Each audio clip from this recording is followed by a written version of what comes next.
अजित पवारांच्या नेतृत्वात महाराष्ट्रात तिसरी आघाडी करण्याचा प्रयत्न सुरू आहे असं विधान काल आमदार रोहित पवार यांनी केलेलं होतं। त्यांचं विधान करून 24 तास उलटत नाही तोपर्यंतच मंत्री तानाजी सावंत यांचं एक विधान आलेलं आणि त्यांनी चर्चा सुरू झालेली आहे। तुम्ही काल विधान केलं आणि त्यानंतर तानाजी सावंत म्हटले की अजितदादा ज्यावेळी मंत्रिमंडळाच्या बैठकीत बसतात त्यावेळी आम्हाला बाहेर आल्यानंतर उलटे आल्यासारखं होतं असं त्यांनी विधान केलं। कसं बघता तुमच्या या विधानाकडे? आता मी विधान केलं हे म्हणण्यापेक्षा अंदाज व्यक्त केला।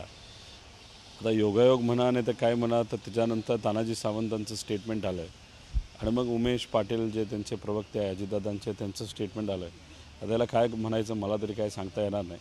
मी एवढंच म्हणेल की लोकसभेमध्ये लोकांनी कुठं ना कुठंतरी तिथे एक जाणून घेतलं होतं की कुठला पक्ष मतं खाण्यासाठी उभा आहे, कुठला पक्ष नाही तर एखादा व्यक्ती नाही तर उमेदवार मतं खाण्यासाठी उभा आहे आणि त्या अनुषंगाने लोकशाहीला ताकद देत महाविकास आघाडीला त्यांनी तिथं निवडून दिलं आहे।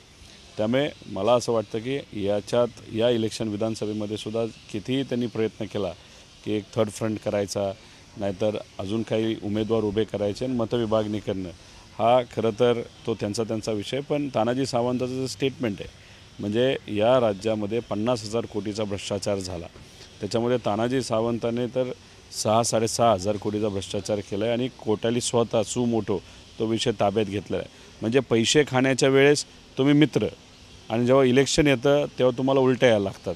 पण अहो ते सामान्य लोकांचा पैसा खाऊन जे उलटी तुम्ही करत आहात ना त्याच्याबद्दल तुम्हाला लोकांना हिशोब द्यावा लागेल हे याद राखा।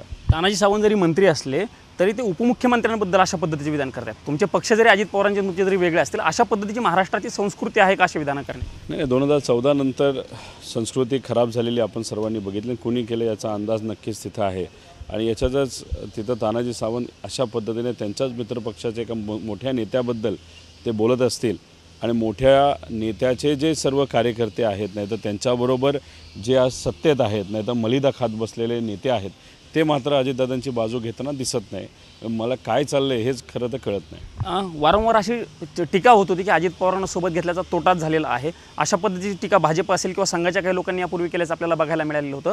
तानाजी सावंतांच्या विधानातून ती खतखत भाजपची देखील असेल किंवा शिवसेनेची आहे ती बाहेर आली असं म्हणायचं? काय नाही, लोकसभेला फक्त अजितदादांच्या पक्षाचा त्यांचं जे काही मतदान असेल त्याचा फायदा घेण्याचा प्रयत्न भाजपकडनं झाला आहे, पण तो काही फायदा झालेला दिसत नाही आणि म्हणून मग विधानसभेला उगाचच त्यांच्या पक्षाला काही जागा आपल्याला द्यावे लागतील आणि मग भाजपच्या जागा कमी कराव्या लागतील त्या अनुषंगाने कदाचित भाजपली तयारी सुरू केली असेल। नाहीतर दिल्लीमध्ये बसणारे जे नेते आहेत त्यांनी कुठेतरी काहीतरी ठरवलं असेल की आता आपण थर्ड फ्रंट नाही तर असं काहीतरी करू। मग ह्याच्यात काय गडबड चालली हे त्यांनाच माहिती। म्हणून तर आपले इलेक्शन जे ऑक्टोबरमध्ये होणार होते त्यांनी आता नोव्हेंबरमध्ये ढकललेत। आता ते नोव्हेंबरमध्ये होते का डिसेंबर हे आपल्याला बघावं लागेल। कुठेतरी भाजप आणि भाजपचे सर्वच नेते तिथं घाबरलेले आहेत। पण आश्चर्य असं वाटतं की भाजपचे छोट्या कार्यकर्त्यापासून मोठ्या कार्यकर्त्याबरोबर शिंदे गटाचे सुद्धा छोट्या कार्यकर्त्यापासून मोठ्या कार्यकर्त्यापर्यंत हे अजितदादांबद्दल अतिशय खालच्या लेवलला जाऊन ते बोलत आहेत। पण दादांबरोबर जे नेते पलीकडे गेलेत आणि मंत्री झालेत आणि मलिदा खात बसलेत ते मात्र या वक्तव्याचं खंडन करताना कुठेही दिसत नाही। उमेश पाटील म्हणतात बाहेर पडायला पाहिजे अशा आम्ही काही तुमच्यासोबत आलेलो म्हणजे असं नाही, आम्ही विकासासाठी सोबत आलेत, विकासाच्या मुद्द्यावर आणि मोदींनी सांगितलं म्हणून आम्ही सोबत आलेलो। पडतील बाहेर असं वाटतं तुम्हाला? नाही, सांगता येणार नाही। आता तो शेवटी त्यांचा विषय आणि दिल्लीत काय ठरलं हे आपल्याला बघावं लागेल। मतं खाण्यासाठी जर त्यांचा खरंच उपयोग होणार असेल त्यांच्या पक्षाचा आणि ते मनसे आणि इतर जे पक्ष आहेत तर मग कदाचित त्यांना बाहेर जावं लागेल। वरून आदेश आला तर ऐकावं लागतं। BJPमध्ये स्वतःचं डोकं वापरायचं नसतं, वरून आदेश आला तो फक्त ऐकायचं असतं। आता उमेश पाटील जे त्यांचे प्रवक्ते असं म्हणलं जातं त्यांनी बोलून होणार नाही। पण विषय एवढाच आहे की आता या बाबतीत नेते काय म्हणतात जे अजितदादांच्या पक्षात आहेत पण आता सत्तेत आहेत आणि बराच मलिदा त्यांनी तिथं खाल्लेला आहे, ते त्या बाबतीत भूमिका काय घेतात? कारण त्यांना पद महत्त्वाचे आहे, ते स्वतःच्या विकासासाठी गेलेत, लोकांच्या विकासासाठी नाही। आणि मग असे नेते जे आज मंत्री आहेत तर ते दादांबद्दलच्या या वक्तव्याबद्दल काय खंडन करतात हे बघावं लागेल। शेवटचा प्रश्न विचारतो। पंतप्रधान नरेंद्र मोदी आज महाराष्ट्रामध्ये येतात, वाढवण बंदराचं त्यांच्या हस्ते भूमिपूजन होतं आहे। काँग्रेस विरोध करते या वाढवण बंदराला, तुमचं देखील महाविकास आघाडी म्हणून भूमिका काय आहे तुमच्या पक्षाची? आणि काँग्रेसचा विरोध होत असताना त्यांना घराच्या बाहेर पडू नका अशा पद्धतीच्या सूचना दिलेल्या आहेत पोलिसांकडे। नाही, त्याचा खरं तर काय विरोध आहे काँग्रेसचा हे मला बघावं लागेल।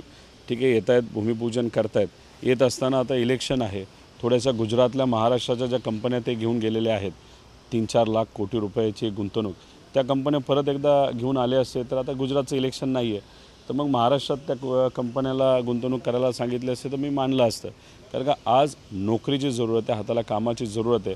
पण त्या बाबतीत न केंद्रातले नेते न राज्यातले नेते चर्चा करत असताना आपल्याला बघायला मिळतात. निश्चितच हे रोहित पवार होते आणि त्यांनी सांगितलेलं आहे की मलिदा खाताना तुम्ही सोबत राहता, बाकी वेळी मात्र तुमची भूमिका काय. आणि अजित पवार यांच्या पक्षातील वरिष्ठ नेते नेमकं या सगळ्या संदर्भात काय भूमिका घेतात हे देखील बघावं लागणार. अशा पद्धतीचं विधान रोहित पवारांनी साम टीव्हीशी बोलताना केलं आहे. कॅमेरामन राजू गौतमसह मी प्रमोद जगताप, साम टीव्ही न्यूज, नवी दिल्ली.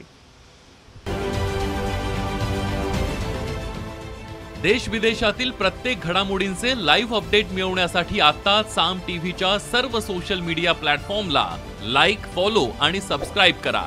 तसंच सर्व नोटिफिकेशनसाठी बेल आयकॉन प्रेस करायला विसरू नका.